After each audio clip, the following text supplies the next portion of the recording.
Mr. Importer has just returned from a trade fair, where he made contact with potential suppliers. He specifically liked one of the suppliers, but is concerned that the supplier asks for part prepayment. He is concerned that this will put pressure on his liquidity, which also will be the case if he will be asked to open letters of credit. He is therefore looking for a better solution, as he himself is using factoring for his domestic sales. He thinks that maybe his factoring company would suggest a solution to this problem. He picks up the phone and arranges a meeting with his factoring company for the next day.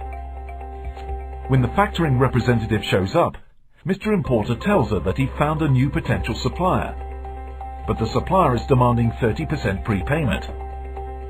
Even though Mr. Importer does want his products, he is not prepared to prepay.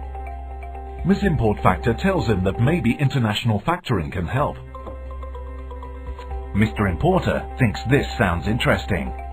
Ms. Import Factor explains that through international factoring, she can guarantee the supplier payment and that her correspondent in the supplier's home country most likely will be able to offer the supplier financing. Mr. Importer wants to know how it works. Ms. Import Factor tells him that she needs the potential supplier's name and address and the sort of credit limit which is needed for the imports, based on the level of orders to be expected and the payment terms. She will tell her correspondent in their country that she has approved the credit limit on Mr. Importer, and the correspondent will then contact the supplier. Mr. Importer understands, but wants to know how it works in practice. Ms. Import Factor explains that he simply places the order. Then his supplier will send the invoices and shipping documents to him. On due day, Mr. Importer pays the Import Factor, who will transfer the amount through her correspondent to the supplier. Mr. Importer wants to know how his supplier can be sure that he'll be paid.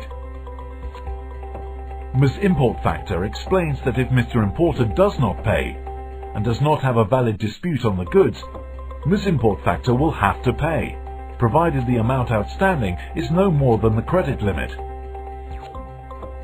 Mr. Importer likes what he hears and wants to try it out. Think about this. Millions of companies worldwide are currently using international factoring. Why don't you ask one of the FCI members from your country to show what international factoring can do for your company? Ms. Import Factor immediately calls Mr. Export Factor, her correspondent in the country of the supplier. Ms. Import Factor tells Mr. Export Factor that she has just been talking to an importer who wants to do business with an exporter in Mr. Export Factor's country. She explains that she is prepared to guarantee the buyer's payments if a factoring agreement can be made with the exporter. Mr. Export Factor confirms that he'll take care of it immediately. Mr. Export Factor immediately checks all his in-house information on the exporter and also calls for credit reports from an outside agency. Mr. Export Factor is satisfied with his information and contacts the exporter.